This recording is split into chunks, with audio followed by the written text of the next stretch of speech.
पिंकी जब 7 साल की थी, उसकी माँ त्योहारों के हिसाब से अपनी दुकानें लगाया करती थी। पिंकी अपनी माँ की बहुत मदद करती थी। पिंकी की माँ निर्मला जिस प्रकार का त्योहार होता था, उसी प्रकार की दुकानें लगा लिया करती थी, तो उसकी आमदनी हो जाती थी। रक्षाबंधन पर वह राखियां और दीपावली पर वह मिट्टी के बर्तन बेचा करती थी, तो उसकी आमदनी हो जाती थी। निर्मला को इन परिस्थितियों में काम करना पड़ रहा था, लेकिन वह और करती तो क्या करती। माँ, अब होली का त्योहार आ रहा है। हम पिछले वर्ष की तरह इस वर्ष भी रंग बेचेंगे, पिचकारेंगे। हाँ पिंकी बेटा, हम अपनी पिचकारी तो बेचेंगे और रंग भी बेचेंगे, लेकिन हमारी पिचकारी और रंगों को कौन खरीदेगा? माँ, हमारे रंग और पिचकारी सब लोग खरीदेंगे। क्यों नहीं खरीदेंगे? हमारे रंगों में कोई कमी थोड़ी नहीं होती है। माँ, मुझे लग रहा है कि आपकी 2-3 दिन से बहुत ज्यादा तबीयत बिगड़ी हुई है, तो मैं बाजार जाकर रंगों की दुकान लगा लूं क्या? नहीं पिंकी बेटा, मैं बिल्कुल ठीक हूँ। मैं तेरे साथ चलती हूँ और दुकान लगवाऊंगी और अपने रंगों को बेचूंगी।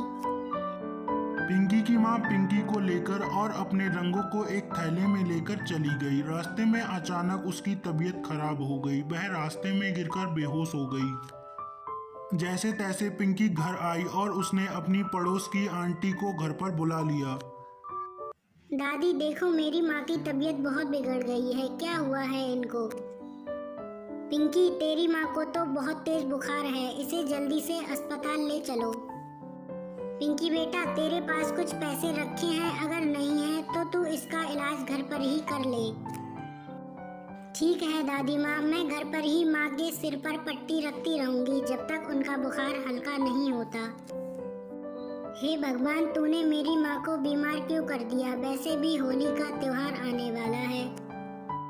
अब मुझे ही कुछ करना पड़ेगा। माँ ने ये कलर ला के रखे थे, मैं बाजार में इनको बेचने जाऊंगी। रंग खरीद लो, रंग खरीद लो, होली वाले रंग खरीद लो। बहुत अच्छे रंग हैं, बहुत सॉफ्ट रंग हैं, खरीद लो। पिंकी की आवाज को सुनकर एक बेटा अपनी माँ को लेकर पिंकी की दुकान पर आता है। दीदी, ये सोने जैसी कटोरी में रंग रखे हैं। ये रंग कितने रुपए के हैं? अगर सस्ते हो तो मुझे दे दो। हाँ दादा, ये रंग बहुत अच्छे हैं, तुम ले जाओ और इनसे एलर्जी भी नहीं होगी। मैंने घर पर ही बनाए थे। वह लड़का पिंकी की दुकान से रंग खरीद लेता है और अपनी माँ को लेकर घर चला जाता है। अब पिंकी के पास पैसे हो गए थे, तो उसने अपनी माँ का इलाज करवाना शुरू कर दिया। जल्दी ही पिंकी की माँ निर्मला अच्छी खासी हो गई और वह अपनी माँ को घर पर ले आई। उसने होली पर गुजिया, पराठे, चिली पटेटो, बर्गर सब कुछ बनाया।